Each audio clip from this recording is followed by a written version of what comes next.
This is QTV News coming to you live from our studios on Kaira Avenue. I am Jenna Bosonko. Thanks for joining us. Here are the main news headlines. President Adama Barrow accepted the letter of credence of the ambassador of the People's Republic of China on Thursday, marking the beginning of his diplomatic posting to the Gambia. The University of the Gambia Directorate of Research and Consultancy presents another edition of its Edward Francis Small lecture series on the anthology of the Creole people of the Gambia. A national dialogue with political parties on the need to include young people in political party representation was organized by the National Council for Civic Education. 70 female police officers have successfully completed 10 days training ahead of the arrival of the United Nations Peacekeeping Selection Assistance and Assessment Team. And in sports news, One Voice United FC defeated Jahawur FC to win the Mohamed Job Nawetan tournament played in Kaur. Those were the main headlines, and now the news in detail. Do stay with us.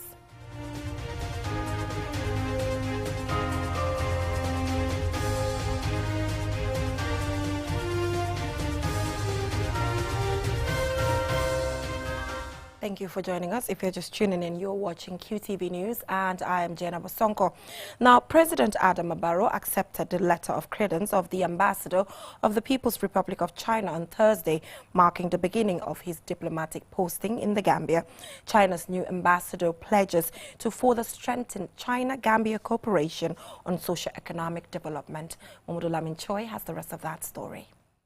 The China-Gambia relationship is nearly 5 decades old since its establishment in December 1974.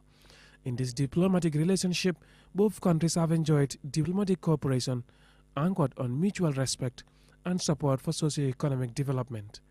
As a sign of the commitment to the existing bilateral relations, Beijing has sent an ambassador designate to Banjul to present his letter of credence to President Adama Barrow.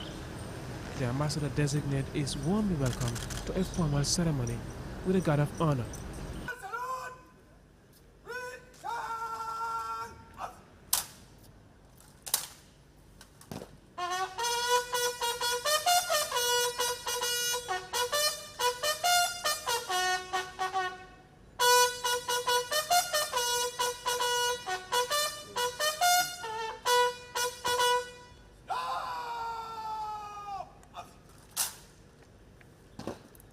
The ambassador-designate Liu Xin is the third to be sent to the Gambia since the resumption of China-Gambia relations in 2016.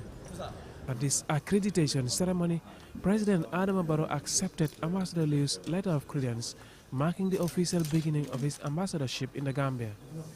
After his accreditation, Ambassador Liu sets out the basis of China-Gambia relations. This relation is based on the mutual trust, and mutual support, and mutual respect. And our two countries are friends and reliable partners. The Gambia's bilateral ties with China remain solid, as evidenced by the Gambia's commitment to the One China policy, which effectively sets the tone of China's relations with the outside world. China's new ambassador hopes to further strengthen the China-Gambia relationship. We commit the Gambia government's strong commitment on One China policy. Our two sides support mutually on each other's core interests and major concerns. And in the coming days, I hope that our bilateral relation will develop further. And by this chance, I also like to congratulate the progress of the Gambian governments and the Gambian people, especially in such a hard time. Under the leadership of the President Barrow, you have made a lot of progress in your economic and social development. As a friend of the Gambia, we are happy to see this. Yeah, we will give all support as a friend, as the big developing countries, give more support to your economic and social development. The People's Republic of China has become a strategic diplomatic partner in helping the Gambia realize its development aspirations. Projects funded by the Chinese government, including roads, bridges, and an international conference center, have been constructed in the Gambia. Also, in other socio-economic instances, Beijing has continued to send agricultural and health experts to support the Gambia to realize its development goals. Mohamed Lamin Choy, QTV News. Wishing him a successful stay in the Gambia. Now, the University of the Gambia Directorate of Research and Consultancy presents another edition of its Edward Francis Small Lecture Series on the Curio Project, an anthology of the Curio people of the Gambia.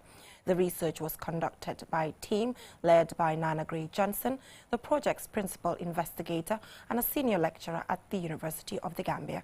Ajibintu Drame was in attendance and fastened this report. This well-sought project by a team of learned and experienced researchers delved into the rich origins of the Curio people of the Gambia. Attendees dressed in traditional Curio attire known as the Kabaslat and other African prints associated with the Curios, accompanied by acoustic Curio songs. The Curios, commonly referred to by Gambians as Akus, are a minority Gambian ethnic group that migrated to the Senegambia region from Sierra Leone during the 19th century. They comprise 2 to 5% of the Gambia population and are primarily Christian, while Muslims Curios are called Akumarabu. Nana Gray Johnson, senior lecturer and the principal investigator of the Curio project, gave a public lecture which took the audience through the history of this important but underrepresented and underreported minority in the Gambia. They joined to form an identity under a banner of English Creole, C-R-E-O-L-E, until their community was able to learn and express themselves in a common language that became distinctly Creole for Sierra Leone and Gambia. Don't forget, it was not, there existed other Creoles as well. There was Portuguese Creole, there was Spanish Creole, and there was Dutch Creole. So this is not the monopoly on Creole, but the special identity made them Creole, and it changed to K-R-I-O. We shall see the process. Dr. Hamidou Jawara, deputizing for the Vice-Chancellor of the University of the Gambia, applauds Nana Gray Johnson for his outstanding efforts on this project. In addition, he adds he hopes members of the UTG community will emulate him. The Curio project captures the decades-old social lifestyle of the Curios, the intermarriages between the white people and Curios, social activities, the impact of the educated Curio elites, their gastronomy and religion amongst other aspects, which evoked nostalgia in many. This work is for learning for the executive, the legislature, the judiciary, and the press. The crucial learning curve is that the executive, legislature, judiciary, and press and the people shall henceforth be guided by information and enlightenment towards inclusive designs and policies that will factor in their delivery only just considerations for all Gambians. This is Professor Victor B. Ohotu, the Chief Guest of Honor. UTG thus becomes the institutional memory, repository, conservatory, and propagator of all such intellectual and cultural products. It should also plan and implement core programs on cultural identity, cultural diversity and heritage, creativity and cultural expressions. It is hoped the project will inspire many, especially the younger generation, and clear misconceptions and controversies about Curio identity. The project seeks to provide useful information for researchers and students, and more importantly, to serve as a legacy for prosperity. Ajara Mutulai Uthman, a member of the research team, thanked respondents to the surveys and interviews conducted for the pivotal role they play in providing vital information for the project. Historian Hasum Sise, who was also part of the research team, states that the gathering of data was easy from the outset, as the Curios are the most documented people in the Gambia. The UTG is the Gambia's educational flagship, tasked with producing excellence and challenging others to emulate such a beautiful piece of work. Ajibintu Drame, QTV News.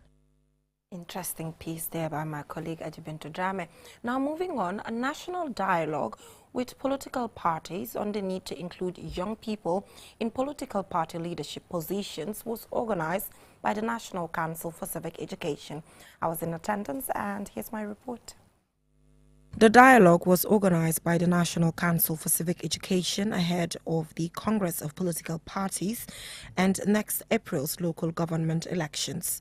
For political systems to be inclusive, all demographies must be represented or engaged, as they constitute a huge percentage of the global population. When young people are disfranchised or disengaged from political processes, a significant portion of the population has little or no voice or influence. The chairman of the National Council for Civic Education, Alhaji Sering Fai, delves into the need for the dialogue. Gambia, like many other African countries, has a very young population. We must thus comprehend that given these demographic realities, youth represent a tremendous opportunity for change and constructive action. They are a unique resource that can produce groundbreaking answers to some of the most pressing issues confronting us today. Delivering her statement, the UNFPA resident representative Ndei Rosar highlighted that she would have liked to see more young people in attendance. She added that young women are youth and they should be considered as they are currently leading changes in all sectors. Because in order to respond to the needs of young people and guarantee that their basic human rights are recognized and enforced, young people active and meaningful participation in their societies and in democratic practices and processes is of crucial importance. A meaningful youth participation and leadership require that young people and youth-led organizations have opportunities, capacities, and benefit from an enabling environment and relevant evidence-based programs and policies at all levels. Cultural barriers remain a huge challenge for young people to lead in many spaces, including political. However, young Gambians spearheaded political change in the Gambia's 2016 presidential elections when culture didn't seem to matter or act as a barrier. The executive director of the Center for Research and Policy Development, Said Matijau, reflects. For a coalition. I mean, sometimes here we don't want to give people what really belong to them. And I think here, you know, there are evidence, newspaper evidence, where young people were demanding that if there is no coalition, they will not be voting. You know, we saw that. And I'm referring to this Democratic Gambia WhatsApp group and how it was more or less like the, you know, the fulcrum of the movement. But overall, I think for me, in 2016, where young people stood greatly was during the campaign. You know, even some of the activists that I know, you know, they never talk about politics. You saw them coming out, engaging. For the future, the decision lies with political parties to allow young people to lead come their congresses and local government elections. Reporting for QTV News, I am Jenna Bosonko. Now the question remains. From that, we will go for a short commercial break, and when we come back, we have some more local news stories for you as well as sports. Do stay tuned. Cedric and Caroline came in to choose tiles for their brand new kitchen. Brown or beige? Brown. And why not a new mixture tap? A new sink too? Fine, a new sink too. And what about a lighting fixture? Shall we go for this one? See, you're finally on the same page. I also wanted a new kitchen counter. We got you, Caroline. And yes, that's Batimat's Bati Days. Take advantage of exceptional discounts up to 60% on several products families. From November 5th to 19th, you will.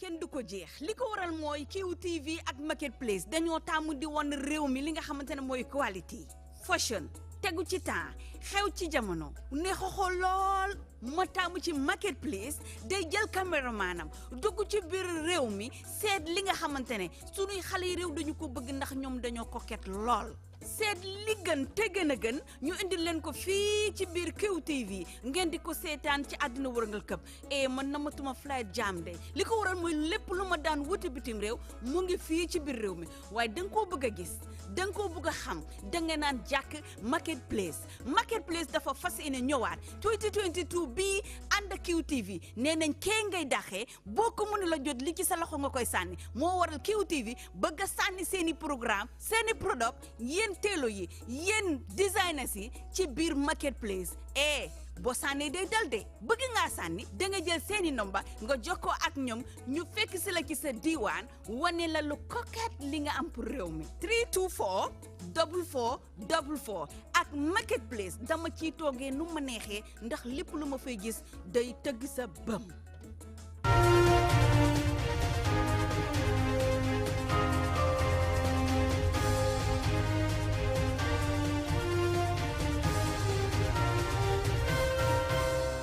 Welcome back from that short commercial break. If you're just tuning in, you're watching QTV News, and I am Jenna Wasonko.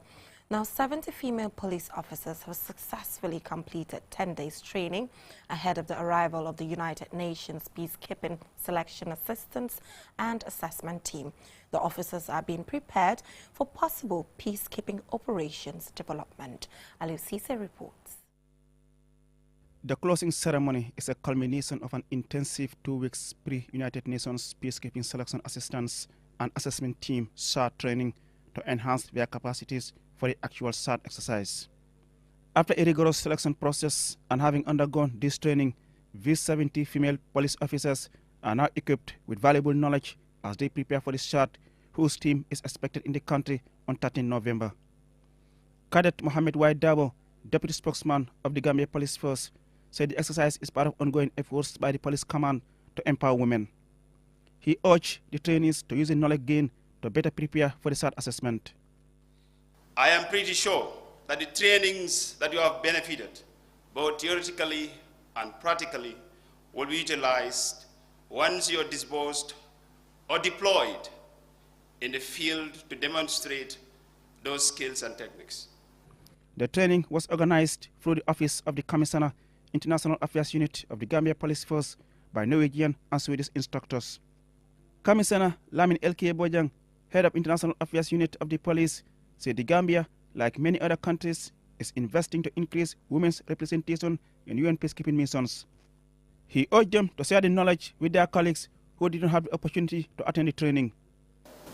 This training is made possible due to the various bilateral discussions between the government of the Gambia through our permanent representation at the New York, and also the government and the permanent representation of the Norwegian police at the New York. While thanking all those who contributed to the success of the training, instructor Anne-Christine Villekval, a police superintendent, is confident that the participants are well prepared for the SART assessment. I am in no doubt that they have gained a lot of confidence, especially, and a lot of knowledge and skills of these 2 weeks, so that they themselves can, with the hard work, can actually pass the test. Sajo Sanyang, a participant on behalf of the trainees, said they have learned new skills which have enhanced their knowledge for potential peacekeeping operations. We are bound by obvious realities that we must prove our worth in delivering good services to humanity. That is what will put a meaning for the preparation and zeal to effect a change. Deputizing for the Inspector General of Police, Commissioner Lala Kamara, head of Banjul Division and chairperson of the Police Female Network, recognized the need for more women participation in decision-making processes and involvement in peacekeeping operations. She is hopeful that all the participants will pass the SART exams. We should not be left behind to be carried away. We should take ownership of what belongs to us. When it comes to peace, we all know the part that women play in that. There was a presentation of certificates for the trainees and gifts of appreciation to the instructors. Reporting for QTV News, I am Aliou Cisse. Moving away, St. Joseph's Catholic Church in Basse recently celebrated a cultural day. The event brought together different tribes within the Christian community in Basse to celebrate theirs and the country's rich cultural diversity. Alaji A.F. Jallo attended the ceremony in Basse and files on this report. Celebrating cultural diversity is about appreciating that society is made up of many different groups within different heritage, traditions, and cultures. It is also about inclusion regardless of race, gender, disability, religious belief, sexual orientation, or age. Celebrating cultural diversity encourages an environment that allows people from different backgrounds to reach their full potentials. The St. Joseph Parish in Basse recognizes the significance of celebrating the day, which brought together different ethnic groups within Basse to celebrate their cultures. The event began with a morning mass at St. Joseph Parish Church. The invited parish priest from the Gambia Pastoral Institute, GPI, Father Peter Lopez, gave a sermon on cultural diversity and used the occasion to ask the worshippers to turn away from the dark side of culture if they want to receive the blessings of God. Think about your cultures and what they force you to tie and drink. Ask yourself, the only thing that we should drink is the blood of Christ. And the only thing that we should eat is his body. And the things that we should tie, we have them. We have our crucifixes. We have our scapulas. I have my daily scapulas. I believe they say if you have a scapula this type and you die with this scapula, you will go to heaven. I believe. I'm not just going to take it for granted and not do the will of God and his wishes. But these are the things we should tie around our children's waist and arm and neck. And try to move away from the culture of darkness and choose those things that are so good from our cultures. The parish priest of the church in Basse, Father Jolame T. Simon, CSSP, said the cultural day was to thank God for bringing them together as a family. This day is indeed a great one for all of us here because God has blessed us as a parish. We are not just from one race. We are from different ethnic groups, different localities, different from, I would say, all walks of life. We are scattered all over, and God has brought all of us to form one big family. The parish council chairman, Felix Ibaji, highlighted the roles of the parish council and made a special appeal to people to come to their aid to help fix the leaking roof of St. Joseph's Catholic Church in Basse. When you go to worship God, you need to worship God in a befitting place. And that is the appeal therefore is come and support the activity. No amount is too small. No effort is too small. The end result, once we get the end result, which is getting a befitting place of worship. The event ended with different ethnic groups within the Christian community in Basse presenting their cultural dances and cushion. The Manswankas prepared a dish called Ibanti. The Karoninkas presented Kalonai. The Sotomo community prepared Tenkuludurang. The Basaris presented Enape or Tori. The Manjagos or Mankanyis unveiled Unata, Uyas, Premtau, and Blunt, while the Nigerian community presented Fufu as their contribution. The day achieved its aim of displaying the rich cultural diversity within the Christian community. Reporting for QTV News in Basse, I am Alaji Ejai. Now, I wish I could taste some of the dishes mentioned there. Now, from that, we will go to take a look at what's happening in the world of sports.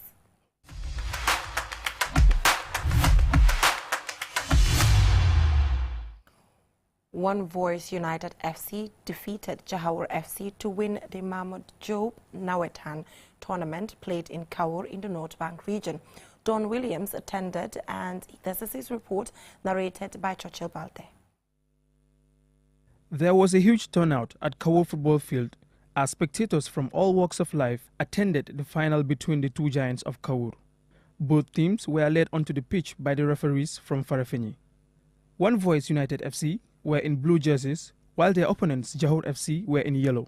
One Voice United showed some brilliance and dominance from the start, which kept their opponents pinned deep into their goal area. Despite exhibiting some nice passes and possession, One Voice found it difficult to hit their target, and when the referee sounded the whistle for end of the first half, it was a goalless stalemate. Both sets of supporters were in a confident, jubilant mood, cheering on their side to break the deadlock.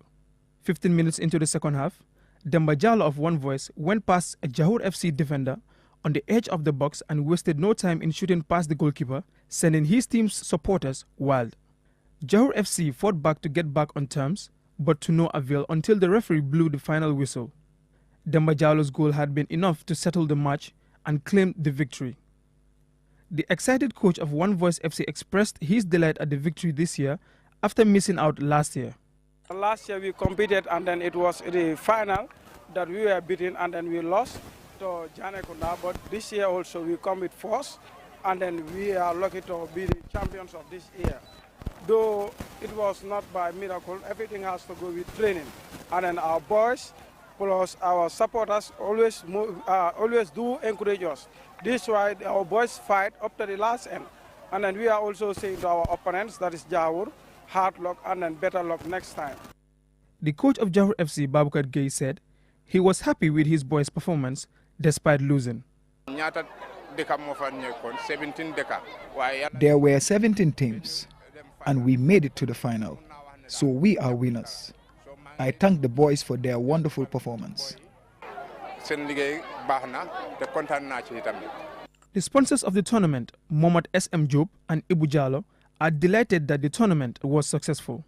Sako Mjeng, a member of Kaur Sports Committee, expressed gratitude to the sponsors and gave a brief overview of this year's Nawetan. This tournament attracted 17 teams across entire Lower Salom. But today was the final between the two giants, One Voice FC and Jahor FC. But the tournament sponsor, Mr. Jobo, has indeed done extremely well. It is one of the most competitive finals I've ever witnessed, and also the most attended final. The runners-up Jahor FC took home a cash prize of $15,000 and a set of jerseys, while the champions One Voice United received the Giant Trophy, a set of jerseys, and $20,000. The trophy was handed over to the winners by Seydi Mbaye, the Deputy Governor of CRR. For QTV News, I am Churchill Balle. That is all we have time for in this edition of QTV News, but before we go, let's recap our main headlines. President Adama Barrow accepted the letter of credence of the ambassador of the People's Republic of China on Thursday, marking the beginning of his diplomatic posting to the Gambia. The University of the Gambia Directorate of Research and Consultancy presents another edition of its Edward Francis Small Teaching Lecture series on the anthology of the Cairo people of the Gambia. A national dialogue with political parties on the need to include young people in political party leadership positions was organized by the National Council for Civic Education. 70 female police officers have successfully completed 10 days training ahead of the arrival of the United Nations Peacekeeping Selection Assistance and Assessment Team. In sports news, One Voice United FC defeated Jahor FC to win the Mohamed Job Nawetan tournament played in Kaur. Well, that is all we have time for in this edition of QTV News. Have a great weekend.